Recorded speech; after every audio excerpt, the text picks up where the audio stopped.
firman Tuhan, mari kita bersatu dalam doa.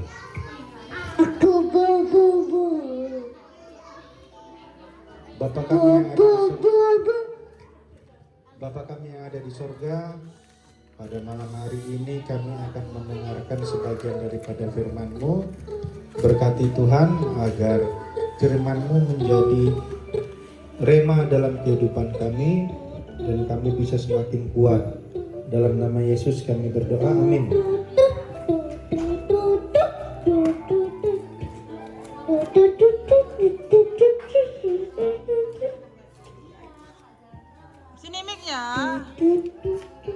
Sini mic-nya apa? Tema kita pada malam hari ini adalah semua tentang Tuhan. Tema kita semua tentang Tuhan. Ada 3 hal mungkin yang ingin saya sharing pada malam hari ini. Yang pertama adalah inti dari mukjizat.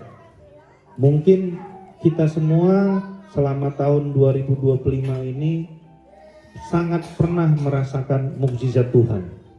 Mulai dari Januari, Februari, Maret, April, Mei, Juni, Juli sampai ke Desember. Kita semua pasti pernah merasakan mukjizat, di mana ada menjadi tidak ada, sakit menjadi sehat dan lain-lain. Cuman pernahkah kita ingat mukjizat ini apakah kita salurkan ke orang lain? Apakah kita lanjutkan ke orang lain? Apakah mukjizat kita ini kita sharing ke orang lain? Oleh karena itu, mari kita merenung kembali. Mari kita sharing mukjizat Tuhan yang sudah kita terima dari Tuhan. Apakah mukjizat ini hanya fokus di kita, anak kita, bisnis kita, atau apa saja? Mulai malam ini mari kita renungkan, mari kita perbaharui agar mukjizat Tuhan ini bisa kita berikan atau kita bagikan ke orang-orang lain lagi. Itu yang pertama. Dan yang kedua, ada satu hal yang mau kita sharing dalam salah satu Alkitab. Mungkin Eli bisa dibacakan Alkitabnya.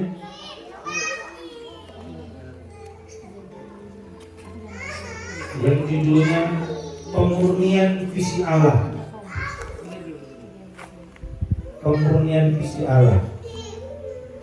Kalau kita melihat cerita tentang Abraham adalah bapak orang percaya. Sebelum dia menjadi seorang bapak orang percaya, dia mendapatkan satu mukjizat.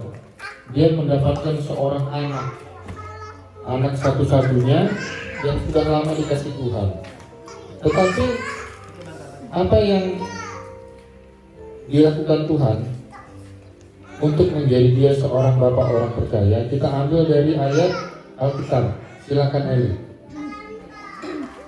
Ayat Alkitab yang benar, Kejadian 22 ayat 1 sampai 10. Demikian firman Tuhan. Kepercayaan Abraham diuji. Setelah semuanya itu Allah mencoba Abraham. Dia berfirman kepadanya, Abraham, lalu sahutnya, ya Tuhan. Firman-Nya, ambillah anakmu yang tunggal itu, yang engkau kasihi, yakni Ishak. Pergilah ke tanah Moria dan persembahkanlah dia di sana sebagai korban bakaran pada salah satu gunung yang akan kukatakan kepadamu. Keesokan harinya pagi-pagi bangunlah Abraham. Ia memasang kotor anak keledainya dan memanggil 2 orang bujangnya beserta Ishak anaknya. Ia membelah juga kayu untuk korban bakaran itu. Lalu berangkatlah ia dan pergi ke tempat yang ditunjukkan Allah kepadanya.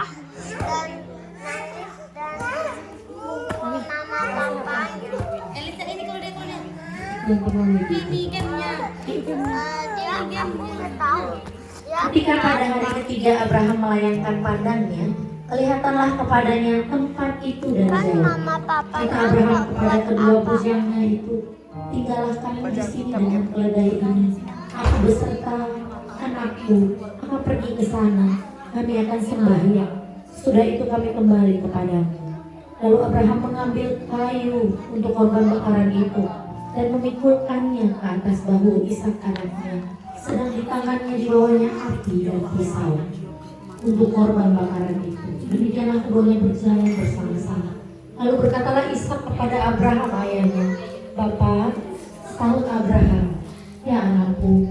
Bertanyalah ia, "Di sini sudah ada api dan kayu, tetapi di manakah anak domba untuk korban bakaran itu?" Sahut Abraham, "Allah yang akan menyediakan anak domba untuk korban bakaran baginya, anakku." Demikianlah keduanya berjalan bersama-sama. Sampailah mereka ke tempat yang dikatakan Allah kepadanya. Lalu Abraham mendirikan mezbah di situ. Disusunnyalah kayu, diikatnya Ishak anaknya itu, dan diletakkannya di mezbah itu. Dan Abraham meletakkannya di atas kayu api. Sesudah itu Abraham mengulurkan tangannya lalu mengambil pisau untuk menyembelih anaknya.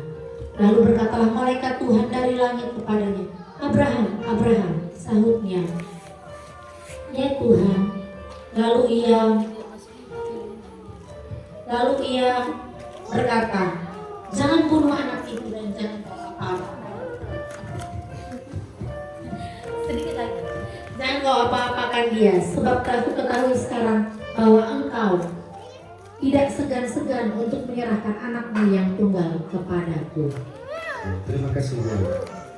Dari cerita Abraham ini, kita melihat apa yang dilalui Abraham menjadi bapak orang percaya itu bukannya mudah. Bukannya mudah. Seorang Abraham untuk bisa menjadi seorang bapak orang percaya itu melalui cobaan yang sangat sulit.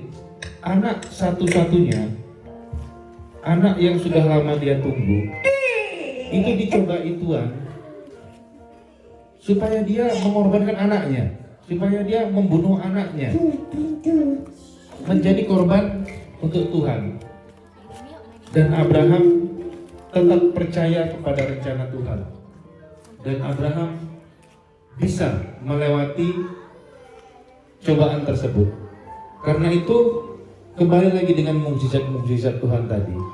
Mungkin banyak mukjizat Tuhan yang tidak terbuka lebih karena kita sedang dicobai Tuhan, karena kita sedang berproses supaya kita menjadi sama seperti Abraham.